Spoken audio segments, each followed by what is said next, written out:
Oh, welcome back, everybody, to the Hemingway Land YouTube channel. Before we get started today, guys, got a bit of a story. I'm going to regale you with a story, which will have a land-related point. Just bear with me. I swear it's coming. Here we go. So, recently I went grocery shopping.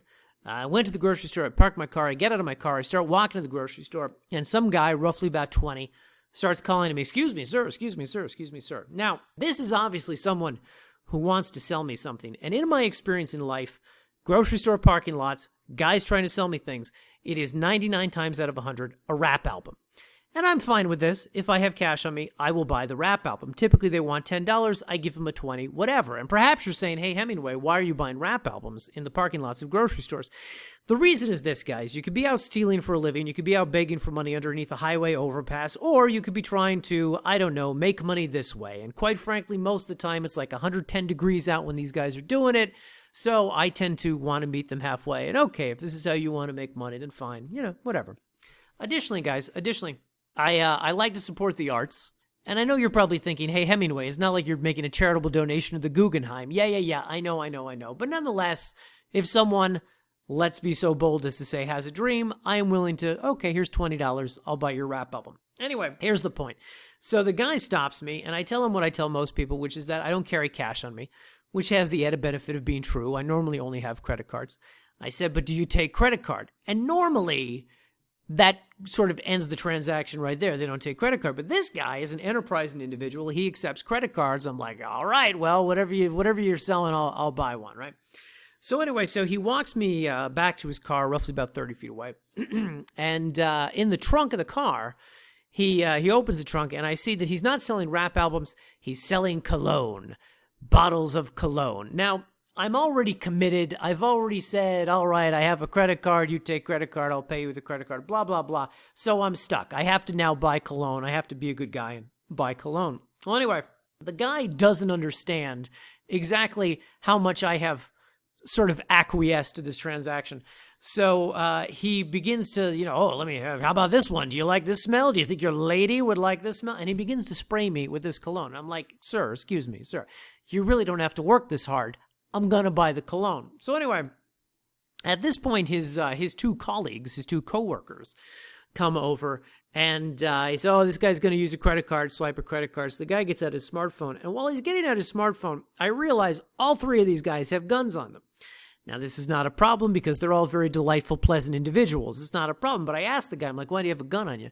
And this is when he tries to pretend like the, cologne industry is so cutthroat that he may have to protect his supply of cologne from other, trunk-based cologne vendors. I don't know. Anyway, whatever the case, he takes the credit card, he puts it in his smartphone, and that's when he says to me, "Okay, so 3 bottles of cologne, that'll be $100? He's asking. He's not telling me. Clearly, this is a transaction that is open for some degree of negotiation. I realize this. I don't care. Whatever. So take the $100. That's fine. All right. So anyway, so the guy charges me $100 for 3 bottles of cologne, and then I am able to walk back to my car and put the cologne in my car. Now, this is where I should point out. It's Vegas. It's noon. It's roughly about 116 degrees out, and the sun is so bright, I can't really see what the hell I've just purchased. So I take the cologne back to the car. I open the bag of cologne, and I expected it to be like knockoff cologne, like, brand name cologne you've actually heard of, just, the knockoff version or something. In fact, no.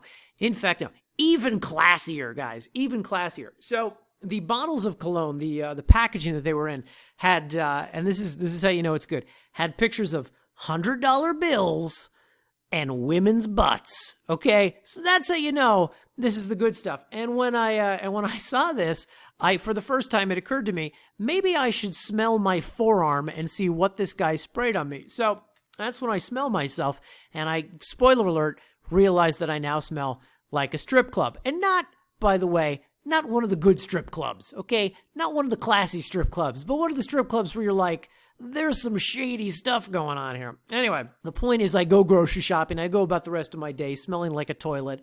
And then I get back to my place where I use basically every soap, potion, and lotion that I have to try and wash this off.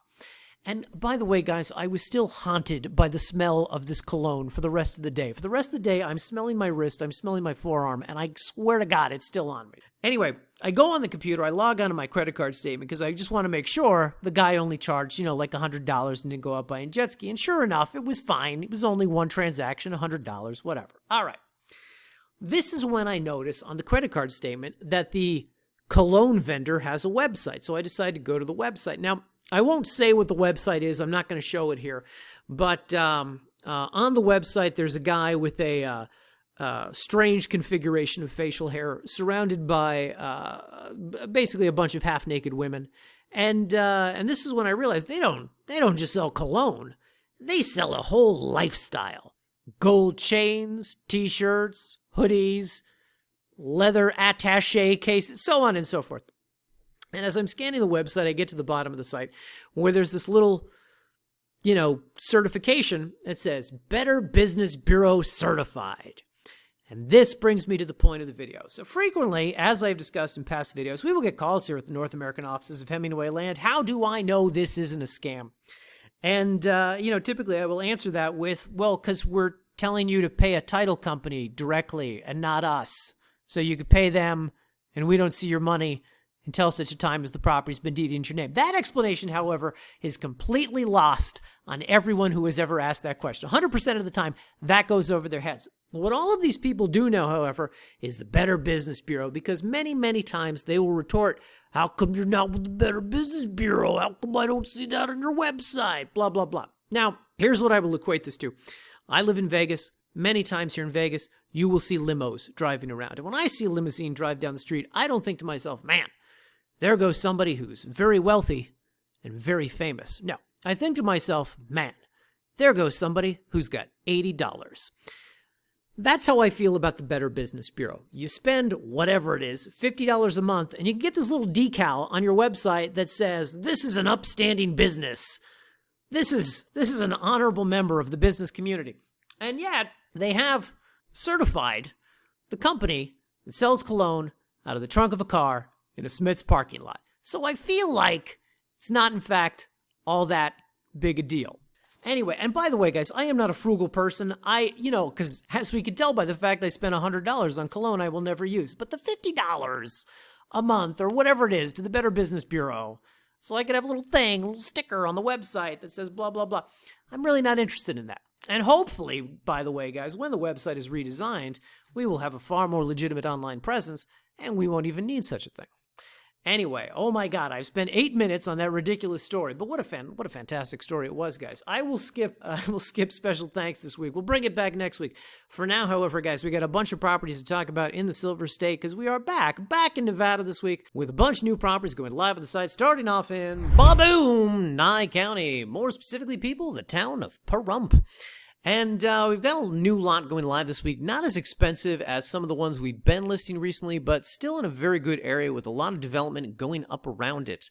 And if we go to the map, you'll see that the property is located just west of the highway toward the end of Crockett Street, here amongst this growing residential neighborhood. Now, should be noted, guys, that if you develop a property out here, you will have access to city utilities, city water, city sewer, which, of course, are servicing all the nearby home sites you see in the photos. That said, this property is located roughly about 500 feet from where those services currently stop. Additionally, there is residential power out here as well as underground telecom lines, but those also stop just short at the home sites you see down here on the corner of Crockett and Fine Hill. The point is that while the surrounding streets in this neighborhood are being outfitted with these services, at the moment they do not extend to the subject property. That said, of course, if you started building out here on this street, that would likely change. Additionally, one of the nice things about this property is that even though the street hasn't been built up with the home sites yet, you know that it will in the near future, especially with all the rapid growth currently occurring in Southern Nevada.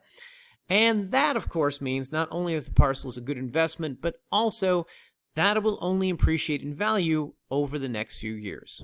Moving on, we're also back in the northwest part of the state this week in Humboldt County with not one, not two, not three, but rather 4 new properties just outside Winnemucca. Yes, people, we've had a buying frenzy up here this year, and we still have more lots to list. Look forward to that.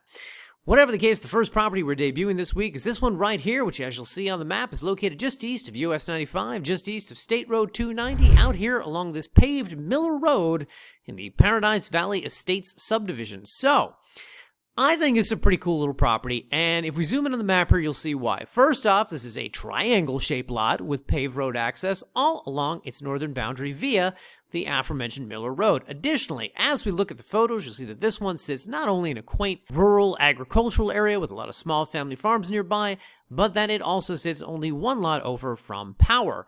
So, of course, with all this development, it means that it should be easier to get these services extended out to the subject property and hence to develop it. Additionally, as you'll see here in the photos, the property comes fully fenced. Yes, people, fully fenced. Some of this, I think, is the neighbor's fence. Some of this was probably put up by the previous owner. Who knows? Who knows? But the point is, it'll save you some money on getting a survey or even fencing it yourself, as the boundaries have been pretty well dictated for you. And just before we wrap up on this one, I do want to show you the drone shots just to give you a sense of both the footprint of this unique property as well as the distance between it and the neighboring home sites. Moving right along, our next properties are these two you see right here, both of which are located just east of Winnemucca, a little closer to the blink and you'll miss it Golconda, in this rural residential region just southwest of the interstate. Now, we're going to focus on this one in the video, and I'll let you guys review the other one in your free time. So, first off, I was pleasantly surprised by this region out here because, for as remote as it seems, there's actually a number of home sites, a number of people living out here. And, of course, with these home sites comes well-maintained roads, named roads, and shockingly, residential power lines, which for the subject property are right at the parcel boundary. Additionally, this is an area that was subdivided the same way that a more formal subdivision would be, but it has no official name. There's no covenants, no restrictions, and obviously no HOA.